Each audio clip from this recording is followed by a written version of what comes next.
Emma. In your book, you describe the qualities of an ethical leader. Do you think that effective leaders have to be ethical leaders? And how would you describe President Trump's style of leadership? I think effective leaders, to be effective in anything near the long term, have to be ethical. And what I mean by ethical is make decisions with an eye towards lasting values, above the urgency of the quarterly earnings statement or individual feelings of political forces or the news, but look at the long term and care deeply about helping their people reach their potential and find meaning in the work. To me, that's the only way to be effective as a leader, to be an ethical leader.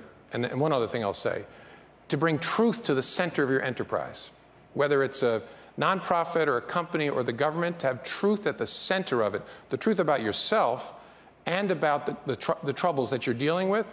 It's the only way to be effective in the long run. I don't believe that about President Trump.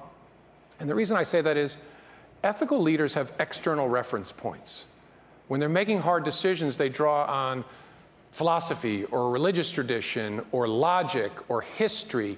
They draw on a set of norms and values that help them lift their eyes and figure out what the right decision is. As best I can tell, President Trump doesn't have any external reference points. And it's a hard thing to say, but I believe it. His only reference point is internal. What will bring me what I need? What will fill this hole in me, get me the affirmation I crave? And that's deeply concerning, because the only way you make hard decisions is by looking to the external reference points. You can't ignore the internal, of course, but your first move and your primary move is always to those external points of reference to help you make a good decision. So that's why I say that. You've said, and you mentioned what you say is the president's need for affirmation. Is that something you saw in conversations with him, that in one-on-one conversations he was looking for something from you, positive, something to affirm, something to make him feel good? Yes. At least with me, his style of conversation was a series of assertions about great things he had done. And biggest crowd at the inauguration, awesome inauguration speech, these things that I have done. And the challenge I found was that they wash over you like a wave. And even if you disagree, that the waves just keep coming. But that's the style. It's I'm great, I'm great, I'm great, I'm great.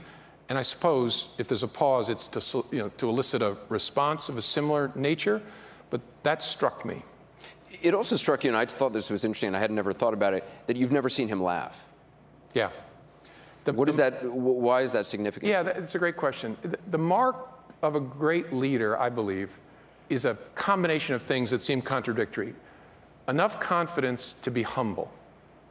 That is what an effective leader has. They're comfortable in their own skin, and it allows them to shut up and learn the truth from those around them and to take joy in their people, to love seeing them shine. Insecure people can't do any of that. They can't listen. They can't take joy in the achievements of those around them. And a marker of that balance of confidence and humility is humor. That if you are insecure, you cannot laugh for two reasons. First, you look silly laughing, and so you expose yourself.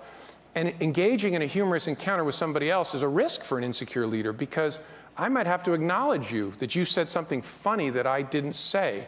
And so I saw Presidents Bush and Obama both use humor effectively to relax, to put at ease, to try and get to the truth. I never saw President Trump laugh, even in an almost hour-and-a-half long private dinner. And so I became a little concerned about this. Maybe he just doesn't find you funny. Well, it could be. There's a lot of people. And it could be I missed, reams of hilarity that have been captured elsewhere on videotape. But I've actually looked for this. I've tried to find examples, and I could be overinterpreting this, but I tried to find examples of him laughing, and I could only find one in searching YouTube. And it was a... Is that what you've been doing the last couple of months? Basically, yeah. And writing, basically, that's two things. Okay. Sleeping, eating, and YouTube and book. And I looked for it, and I found one, which was a rally in New Hampshire where he's speaking and a dog starts barking. And he said, "What's that?" And someone yelled, "It's Hillary Clinton." And so then he laughed, but a really mean kind of laugh, and that's the only one I could find. And so to me, that's a tell that's very concerning. Just as a positive tell is a leader who can laugh, especially at themselves, to try and get to the truth with their people. I want to introduce Abi Chadha. He's a sophomore studying finance.